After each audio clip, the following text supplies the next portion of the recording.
Amen. Palapakan po natin ang ating Panginoon. Amen. Our title for this morning is entitled The Great Commission and the Great Challenge this 2025. We are now on the second Sunday or second week of January.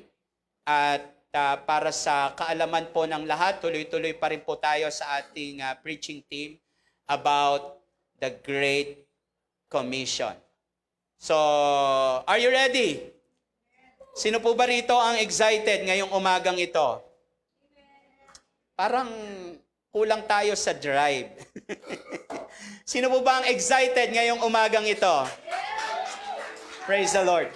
So, before anything else, basahin muna natin. Let's take a moment to refresh our mind dun sa extract from our series of description. Basahin po natin. We need to wake up and see that many of our friends and relatives are still lost and have not yet accepted Christ. If we truly love them, we must take action to lead them to Him.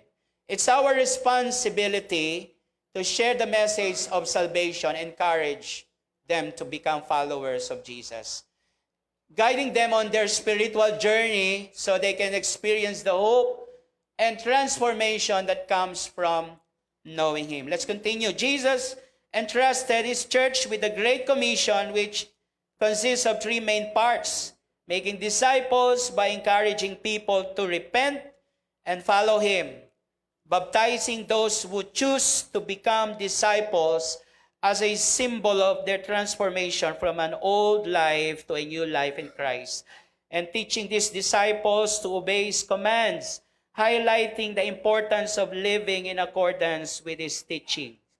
Together, these elements form the foundation of church mission.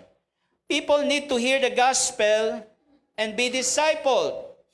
The Church of Jesus Christ must awaken and wholeheartedly obey God with all our hearts, souls, minds, and strength. Our mission is to what?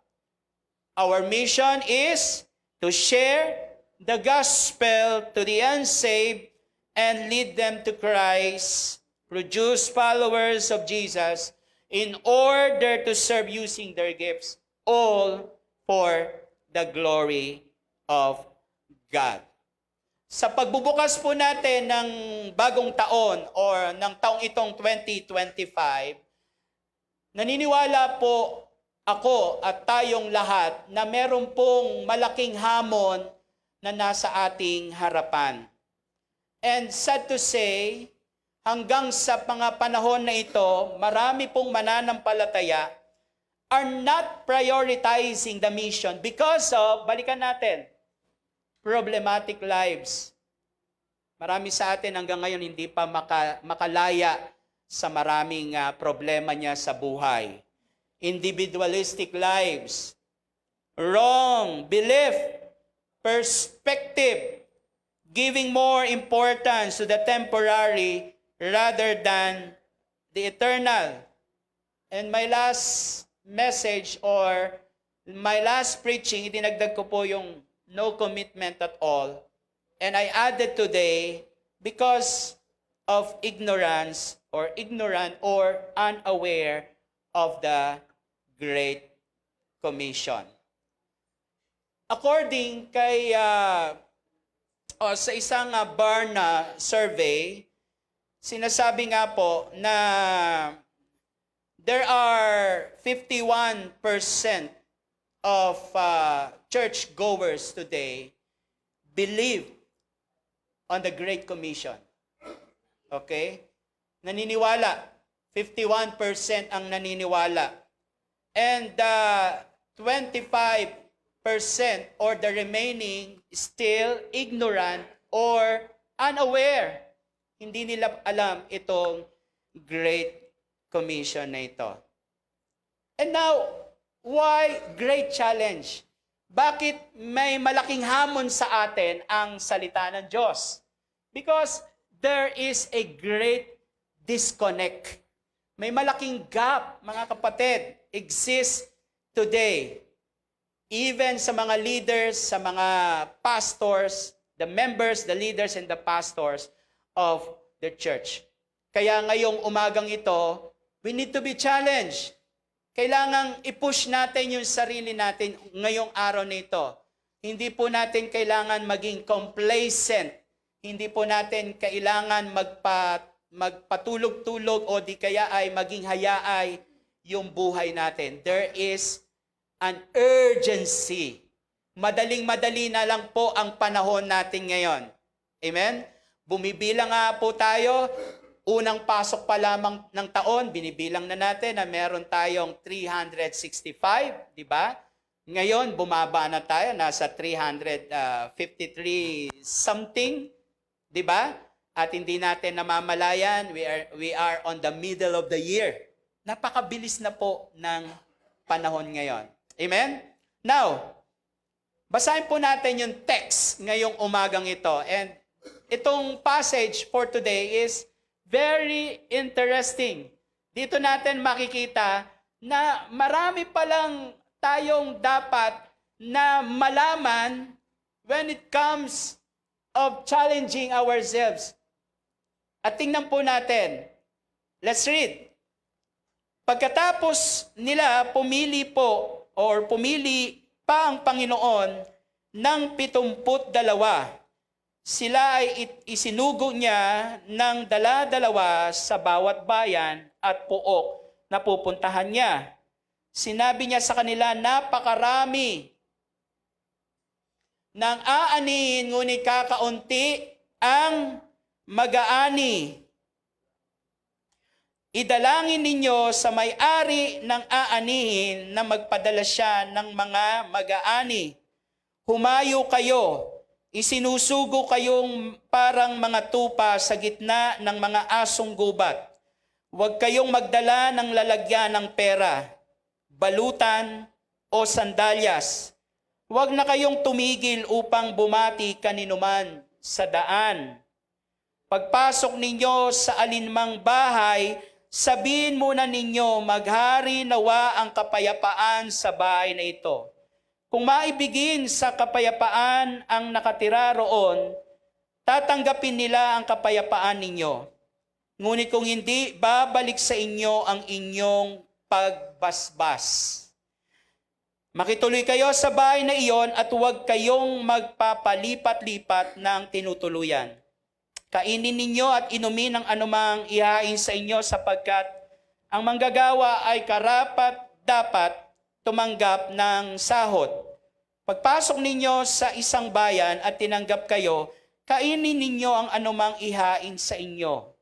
Pagalingin ninyo ang mga may sakit doon at sabihin sa mga taga roon, malapit na sa inyo ang kaharian ng Diyos. Magpatuloy po tayo.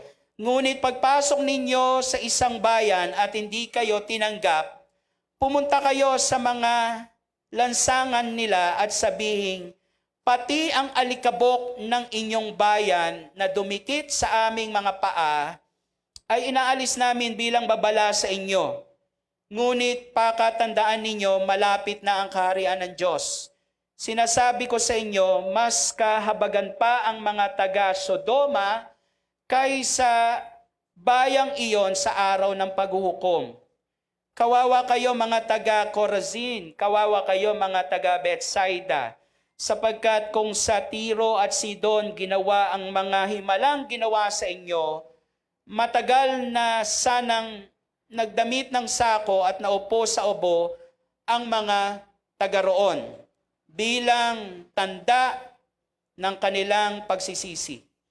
Mas kahabagan pa ang mga taga Tiro at taga Sidon kaysa inyo sa araw ng paghuhukom. At kayong mga taga Capernaum, nais pala ninyong itaas ang inyong sarili hanggang langit. Ibabagsak kayo hanggang sa daigdig ng mga patay. Sinabi ni Jesus sa kanyang mga alagad, ang nakikinig sa inyo ay sa akin nakikinig. Ang nagtatakwil sa inyo ay nagtatakwil sa akin.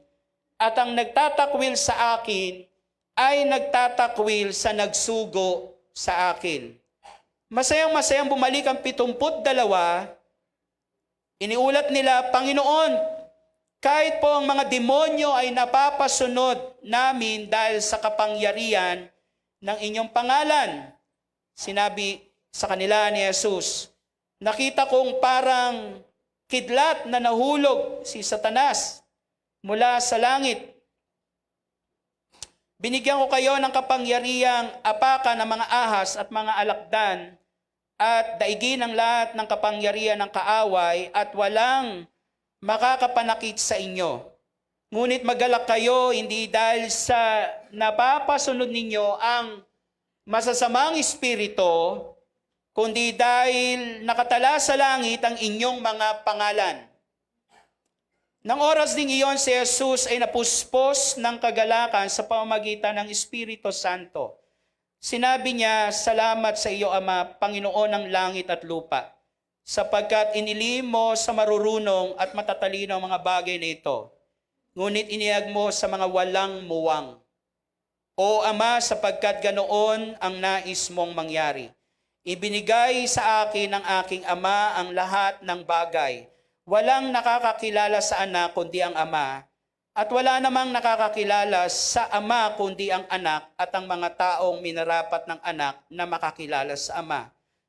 Humarap si Jesus sa mga alagad at sinabi ng walang ibang nakakarinig, pinagpala kayo sapagkat nakita ninyo ang mga nakikita ninyo ngayon. Sinasabi ko sa inyo, maraming propeta at mga hari ang naghahangad na makita ang inyong nakikita at marinig ang inyong naririnig, subalit hindi nila ito makita ni narinig. Now let's go to our main idea. The Great Commission serves as both a command and a challenge, empowering us to be motivated, tasked, and committed to the ministry of reconciliation. Ang Great Commission ay nagsisilbing kapwa, utos at hamon na nagbibigay kapangyarihan sa atin upang maudyukan, maatasan at magpakita ng dedikasyon sa ministeryo ng pakikipagsundo. Praise the Lord. Lahat po tayo rito ay tinawag ng Panginoon para magmisyon. At ang paksang ito ay kailangang manatiling malaking hamon para sa ating lahat. Hindi lang tayo tinatawag ng Panginoon para humayo sa isang lugar, kundi malaki ang sinasakop ng ating pagmimisyon. At ang huling utos na ito ng ating Panginoon ay nagbibigay sa atin ng kapangyarihan upang mas lalo tayong maudyukan. Alam niyo po, sa isang pag-aaral, gaya po ng nabanggit ko kanina, marami pa ring mga mananampalataya. Sinasabi nga po, meron pong, there are practicing Christian, there are church-goer, at marami din pong mga kabataan ngayon ang hindi nila alam or they are not aware of the Great Commission. At itong paksang ito ay magandang bagay na sinimulan po natin ngayong taon na ito. And for me, I sense na ito rin ang siyang pinakatema ng katawan ng Panginoon. It's the same thing, no, sa body of Christ. At marami rin po tayong kakilalang mga pastor, mga simbahan na binibigyang diin din ang Great Commission. Now, ngayong araw na ito, ano-ano nga ba yung mga tasks or what are the tasks and challenges given to us this 2025 based on Luke chapter 10. Simulan po natin. Number 1 is to pray for more workers. Sabihin po natin, pray for more workers. Lakasan pa natin, pray for more workers. Verse 2, ang sabi doon, marami ang aanin, ngunit kakaunti ang tagapag-ani.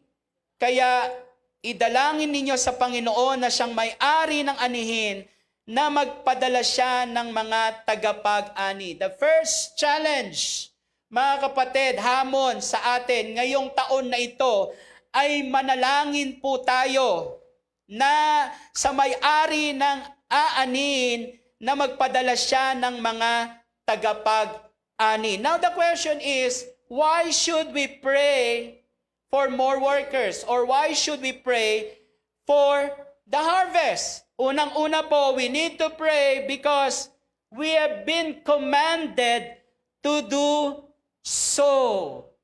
Inuutusan po tayong lahat na manalangin sa may-ari ng po ng bukirin. Tandaan po natin, si Jesus is not only the Lord of our life. Hindi lang siya master, but He is also the Lord of the harvest. Siya po ang may-ari. Hawak niya ang bawat puso, bawat buhay ng mga tao. Amen? So wala tayong, hindi natin pwede sabihin na, Lord, teka muna. Utos ito ng Panginoon. We are commanded to pray. Pangalawa, we pray because there is an urgent need. Meron pong pangangailangan. According to John chapter 4, verse 35, ang sabi doon, say not ye, there are yet 4 months, and then comes the harvest. Behold, I send to you, lift up your eyes and look on the fields, for they are white, ready to harvest. Sino rito ang nararamdaman niya na talagang hinog na yung anihin? Kailangan lamang nating manalangin at lapitan itong mga taong ito. They are waiting for us. Amen. Maiksi na lang yung panahon. There's an urgent need. Baka hanggang ngayon yung kapitbahay mo, hindi mo pa rin nakakausap. Hindi mo pa rin naibabahagi si Jesus. At sa mga nag-aaral dito sa atin, baka sa mga kaeskwela mo o di kaya sa mga kaklase mo, hindi mo pa naibabahagi ang ating Panginoon. Look around, mga kapatid. Ang dami na pong mga nangyayari sa paligid natin. I am not mentioning, hindi ko na po sasabihin. May maliwanag na sinasabi ang ating Panginoon. There's an urgent need. Amen?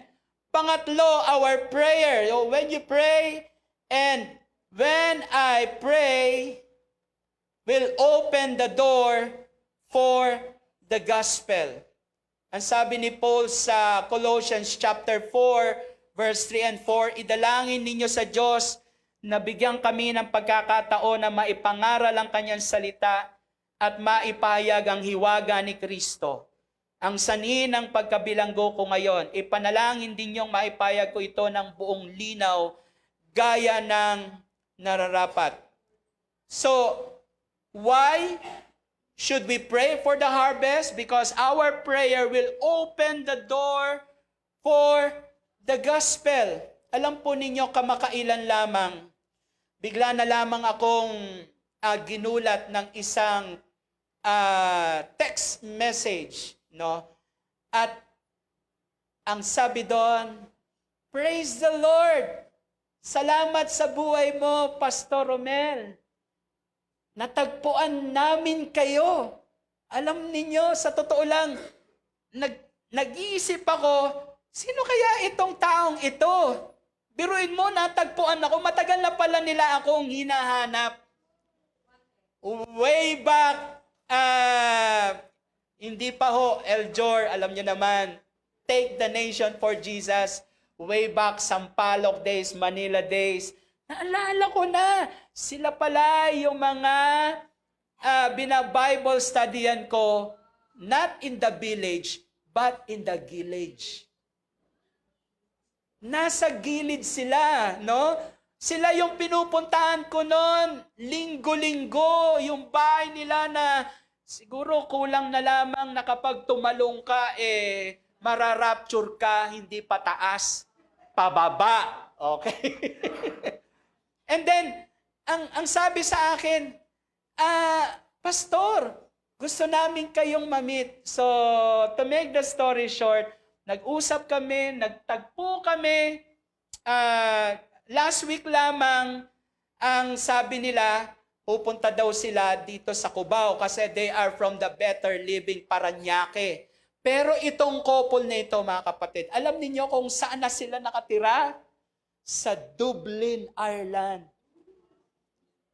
Grabe, nung nagkita kami, nag-usap kami, nag-share kami, residente na pala sila ng Dublin, Ireland. Meron na silang property doon.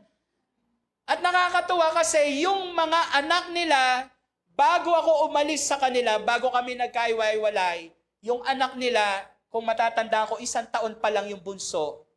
At yung kanilang eldest is 3 years old. Alam niyo po ba, yung kanilang, yung bunso nila is now a software engineer sa JC Morgan, New York. JP Morgan, I'm sorry, JP. Thank you, Annalyn.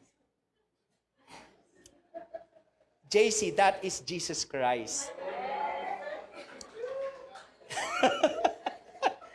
Amen? JC. JP Morgan. Isa siyang software engineer. At alam niyo yung panganay, isa na siyang solicitor. Ano yung solicitor? Sabi ko medyo, alam mo kasi, pastor, sa Ireland, hindi lawyer, hindi attorney ang tawag sa mga abogado. Solicitor or barrister. See? Ngayon, alam nyo na. Kapapasa lang niya. Alam nyo, hindi katulad sa atin na yung bar exam. Sa kanila, 4 years niyang binuno. And now, he is a solicitor. Grabe.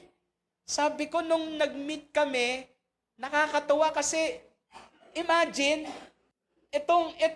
bakit kailangan natin pag-pray? Kasi, it will open the door for the gospel. Yun nga lang, itong couple na ito, they belong to couple for Christ. So, nag-share ako, pinag-pray ko sila, and I believe that the Word of God will touch their heart. Naniniwala po ako, no need para i-elaborate. Naniniwala ako ang salita ng Diyos ang mangungusap sa kanila. What is important? The opportunity, amen, bukas na bukas, yung pintuan para ang salita ng Diyos ay maibahagi. Amen. And after that, alam nyo na mga kapatid, dahil kumain kami, pinagbalot ako ng pagkain. Praise God! Bukod sa ipinagbalot, may dala-dala pa rin sila, excited, ibinalot na rin, at binigyan na rin tayo ng pagpapala. So imagine, praise the Lord. Amen? So sa totoo lang, mga kapatid, the harvest is plenty. Maybe, paglabas natin ngayong umagang ito, kung sino man yung mga taong itinuturo sa iyo ng Panginoon. Amen. Begin to share the gospel. Amen. Number 4, our prayers will help them take the right decision. Anong ibig sabihin nito? Marami pong mga tao ngayon, they are confused. Hindi po nila alam yung kanilang mga gagawin. So our prayers will help them take the right action. And number 5, refusal to pray diligently is a surrender to the enemy. Why should we pray for the harvest? The opposite, kung hindi tayo mananalangin, ang magwawagi ay ang kalaban. Hindi natin pwedeng ibigay ang buhay ng tao sa kalaban. Ang buhay ng tao ay para kay Jesus lamang. They are created for God's pleasure. Amen. Sabihin mo sa katabi mo, para kay Jesus ka lang. Amen. Huwag mong hayaan na ikaw ay maagaw ng mundo, maagaw ng demonyo. So don't refuse to pray. Pray, pray for the harvest. And man, let's pray to the Lord of the harvest. Mga kapatid. Pangalawa, okay. The next, go and trust God for provision and protection. The second challenge is to go. Ano sabi doon? Go your way. Behold, I am sending you out as a lamb in the midst of the wolves. Carry no money bag, no knapsack, no sandals. And greet no one on the road. Dumayo kayo, isinusugo ko kayong parang mga tupa sa gitna ng mga asong gubat. Huwag kayong magdala ng lalagyan ng pera, balutan o sandalyas. Huwag na kayong tumigil upang bumati kanino man. So ano ang sinasabi sa atin dito? Ang pangalawang hamon sa atin, mga kapatid, is to go. Humayo ka, kapatid. Don't worry for all your needs. Alam nyo, mga kapatid, let me tell you something.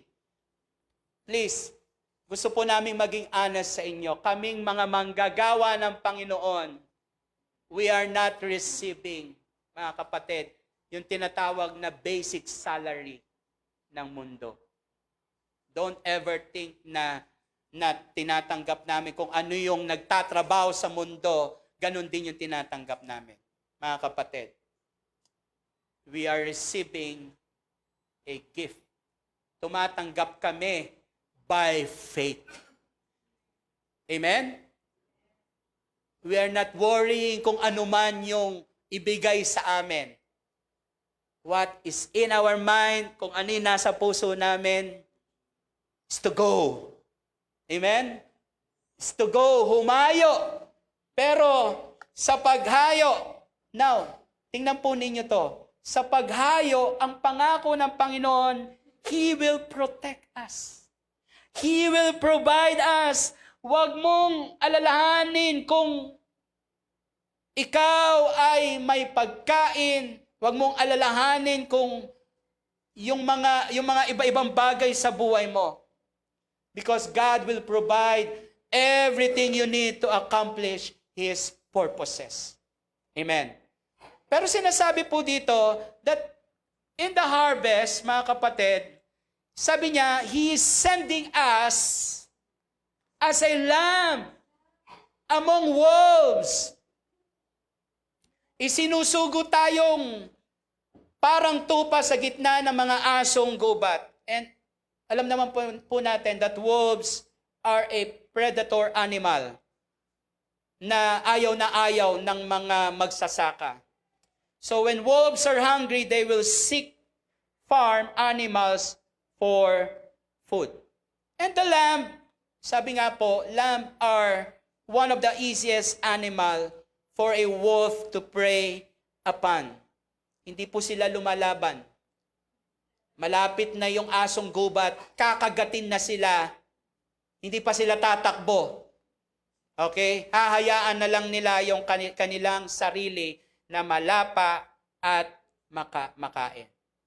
Because they are very calm and just itong mga tupang ito, they just follow their shepherd. Sinusunod lamang po nila. So sinasabi po sa atin, sabi ng Panginoon sa kanyang mga disipulo, that they would be like a lamb as they are sent out. Bakit lamb? Because lamb must show love and compassion. Amen? Hindi tayo katulad ng mga asong gubat na kapag kaharap mo yung katabi mo, parang nang gigigil. Diba? Nakita mo yung kapitbahay mo, matagal nang hindi nagbabayad ng utang. na talagang kulang na lang lumabas yung mga pangil mo, yung kung ano pa man, tubuan ka ng mga balahibo, bril. Amen. Pero isinusugo ka ng Panginoon bilang isang tupa. You must show your love and compassion. Kahit na itong mga taong ito, balasubas. Kahit itong mga taong ito, mga salbahe. You must show your love. Pakita mo pa rin. Amen? The world will know that you are my disciple if you love one another. Pastor, sobra na eh. Grabe na. Ha? Ang hirap naman yan, Pastor. Parang hindi ko kaya. Amen? Pero tandaan natin, the command is go. Amen? And the promise is, I am with you always. Sino? Not si JP, but si JC. Amen? Si Jesus Christ, I am with you always till the end of the age. Sasamahan ka ng Panginoon. Kaya sabi niya, huwag kang magdala ng lalagyan ng pera. Amen. Wala akong dala. May dala akong bag, pero wala akong dalang lalagyan ng pera dito. What the Word of God is saying to us, huwag mong alalahanin yung mga bagay-bagay na pangangailangan mo sa buhay. God will provide you everything. Amen. Huwag ka ring magpa-distract sa maraming bagay, sa maraming alalahanin. Just go ahead, straight forward. Kung ano yung pinagagawa sa iyo ng Panginoon, gawin mo. And the command is, go. Amen. Wala nang panahon para maglaro. Wala nang panahon para tumigil. Tuloy-tuloy na po tayo. The time is very short. Number 3, look for person of peace. Okay? Ayan, sabi rito, balikan natin doon. The mission of sheep to wolves is a hopeful one since we see in the natural world that the sheep, though so feeble, by far outnumber the wolves who are so fierce. The day will come when persecutors will be as scarce as wolves and saints as numerous as sheep. Darating ang panahon, mauubos din sila. Kakainin natin sila. Amen? Amen. Bibigyan natin sila ng pagkain. Amen? And time will come, dadami na po yung mga saints. Amen? Because instead of hating them, we will love them. Amen? Dadami na po yung mga lambs. Number 3, look for person of peace. Sabi diyan, pagpasok ninyo sa alinmang bahay, sabihin muna ninyo, maghari nawa ang kapayapaan sa bahay na ito. Kung maibigay sa kapayapaan ang nakatira doon, tatanggapin nila ang kapayapaan ninyo, ngunit kung hindi, babalik sa inyo ang inyong pagbabasbas. Makituloy kayo sa bahay na iyon at huwag kayong magpapalipat-lipat ng tinutuluyan. Kainin ninyo at inumin ang anumang ihain sa inyo. Walang tututol dyan. Sapagkat ang manggagawa ay karapat-dapat tumanggap ng sahod. Look for person of peace. In other translation, sabi yun, sons of peace. Okay? Or man of peace. So, person of peace. Sino ba ito? Ito yung mga taong hahanapin natin at hindi tayo titigil at hindi natin sila nakikita. Ito yung mga tao na iginagayak na nila yung bahay nila. Sila yung mga taong nakahanda na para tayo ay tanggapin. Sila yung mga tao na sabik na marinig nila yung salita ng Diyos. Amen? Sino ba rito ang nakaranas na hindi mo alam na itong taong ito, inaantay ka na lang pala? Sa kanila, matagal na nilang inaasam na Gusto naming marinig ang salita ng Diyos. Sino kaya ang ipapadala ng Panginoon? Amen? Pero naniniwala po tayo na walang aksidente sa Panginoon. Amen? Sabihin mo sa katabi mo, walang aksidente sa Panginoon.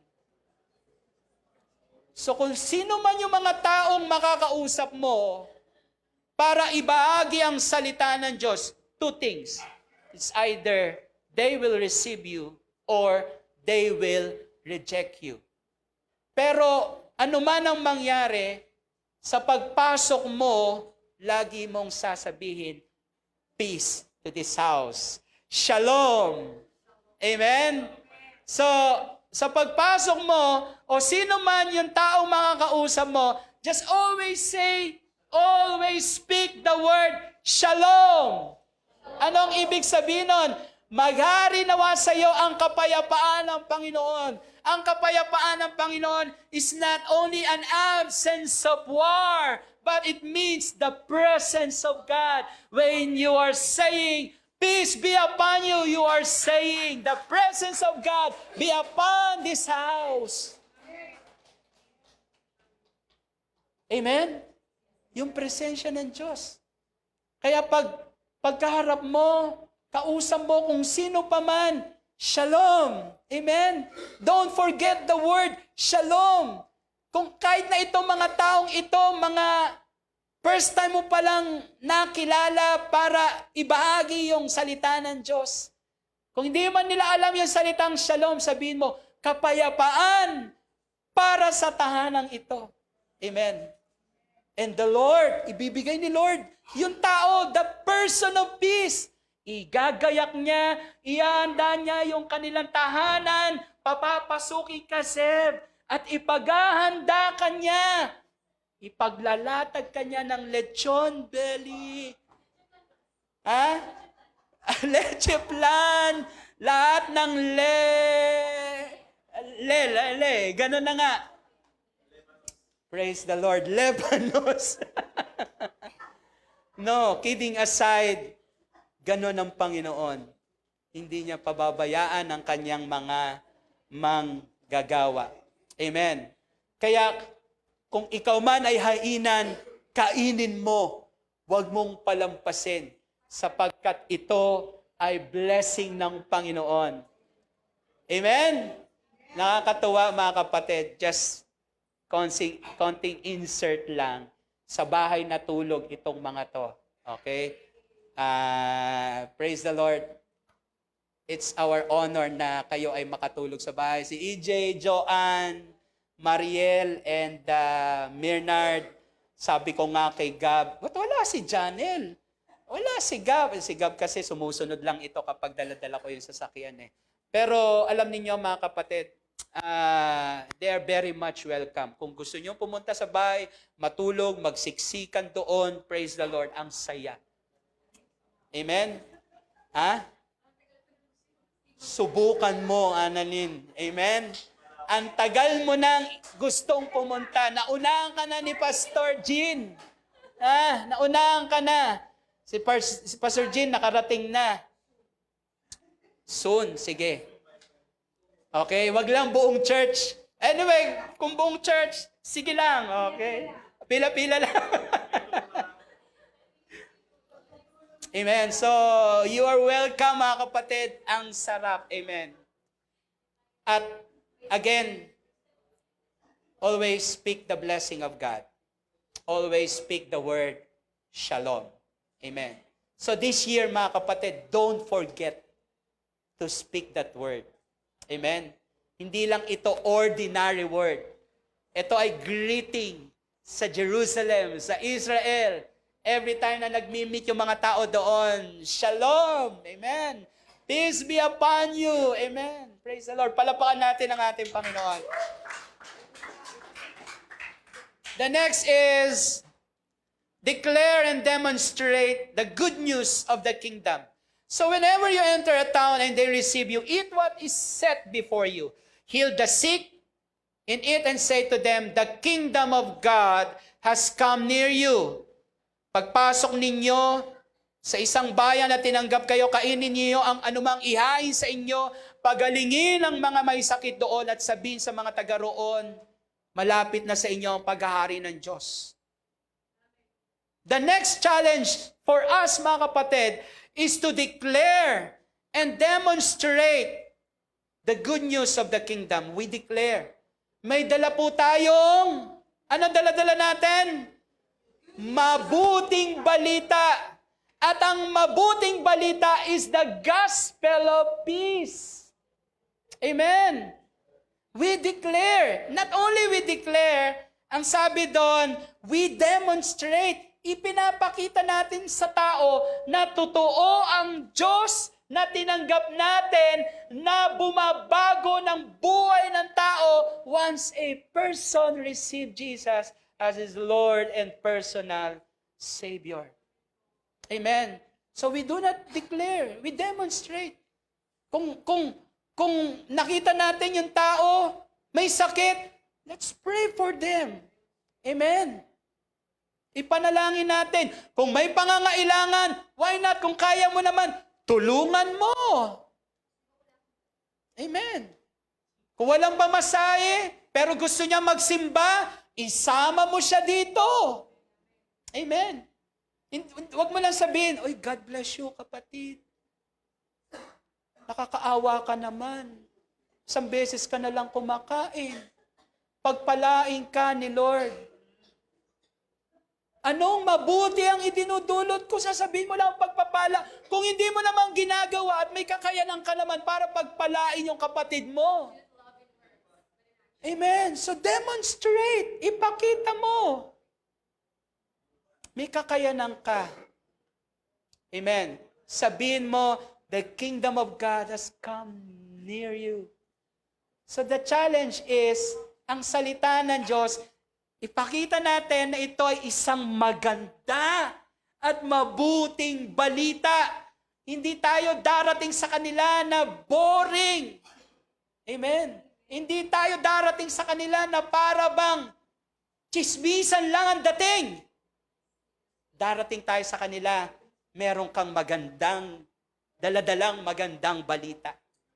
At hindi lang dinala mo ang balita, kundi ipapakita mo na itong magandang balita, meron ding magandang bagay. Pakita mo na kaya mong i-bless yung tao o yung bahay na pupuntahan mo. Amen. Are you with me? The next is number 5 is warn people of the highest or higher cost of rejecting Jesus. Ngunit pagpasok ninyo sa isang bayan at hindi kayo tinanggap, pumunta kayo sa mga lansangin nito at sabihin, pati ang alikabok ng inyong bayan, medyo mabigat ang dating dito, na dumikit sa aming mga paa, inaalis namin bilang babala sa inyo. Ngunit pakatandaan ninyo, malapit na ang kaharian ng Diyos. Sinasabi ko sa inyo, mas kahabagan pa mga taga-Sodoma kaysa bayang iyon sa araw ng paghuhukom. Hindi lahat ng pupuntahan po natin ay tatanggapin tayo. May mga tao na ayaw sa mensaheng dala-dala po natin. So anong gagawin po natin? Ang sabi rito, pagkaalis ninyo, okay, kahit ang alikabok, naalala ko, alam nyo, tinatawanan ko na ito noon eh. Kasi may sabi sa amin, o pag hindi kayo tinanggap, pagpagan nyo ng paa. Hindi, totoo yun. Noon, nung bago-bago pa lang kami noon, pag kami ay inuusig, pinapalayas kami, tanda ko yun. Maganon kami. Bahala sa'yo si Lord. Okay? Ngayon, galit pala, no? Parang may nagbagsak ng kutsara dyan. Ha? Ayan, okay. Pero alam po ninyo, mga kapatid, ito ay totoo. You warn people of the higher cost of rejecting Jesus. Okay? Siyempre, alam naman po natin na mahirap, minsan nasasabi natin na ang parusa ng Diyos ay bababa sa iyo. Mabigat man, pero sinasabi sa atin dito, you warn them. Amen? So the challenge is, Hindi ka lang mananahimik. May mga tao talaga, they will reject you. They will hate you. Amen? So you warn these people. Hindi ka lang mananahimik. Tatandaan mo. Amen? Hindi ka lang, pagkatapos nun, yuyuko ka na lang. Opo, pasensya na po. Hindi na po ako babalik. Amen? So after that, the number 6 is act with authority as you represent Jesus. Ang sabi dito, ang nakikinig sa inyo ay sa akin nakikinig. Ang nagtatakwil sa inyo ay nagtatakwil sa akin. At ang nagtatakwil sa akin ay nagtatakwil sa nagsugo sa akin. Ang misyong ito ay hindi lang tungkol sa atin. Hindi po tayo ang bida rito. Ang Panginoon. Amen? Kahit na i-reject tayo ng tao, they are rejecting Jesus. So we are representing Jesus. Amen. Kung anong ugaling ipinapakita nila sa atin, ito rin yung ugaling ipinapakita nila sa Diyos. But we have the authority that comes from Jesus. Amen? Huwag kang lulumo-lumo. Amen? Act with authority because you are representing Jesus. Amen? Kung meron ka mang taong makakatagpo na tingin mo mas mataas sa'yo, amen? Huwag mong tingnan yung sarili mo na para bang mababa ka. Amen? Hindi ko naman sinasabing maging mayabang ka.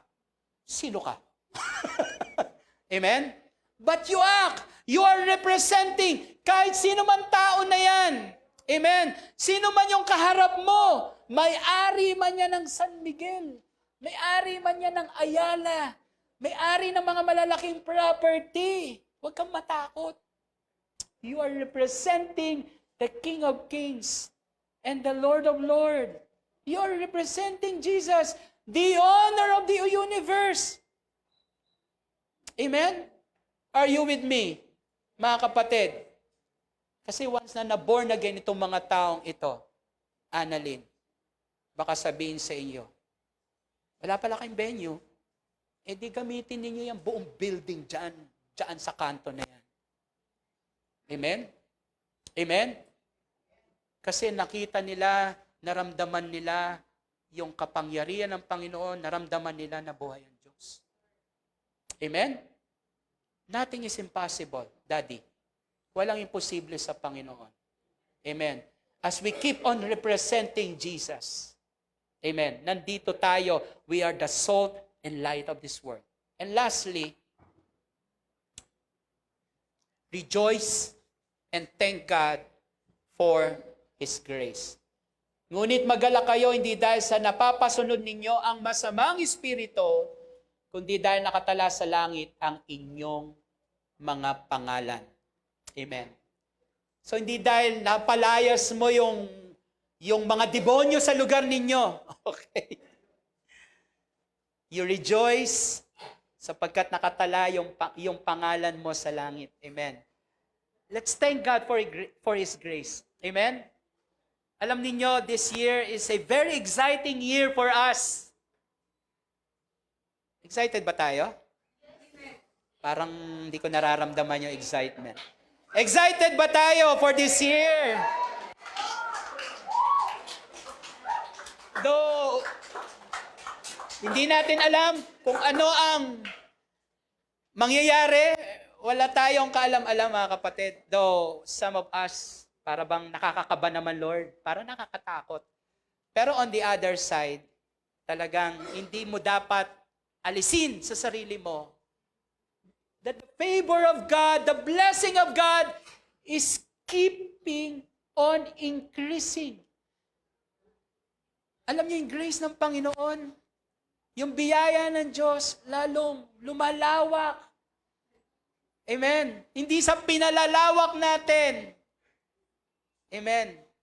Yung biyaya ng Diyos, the grace of God, is keep on abounding.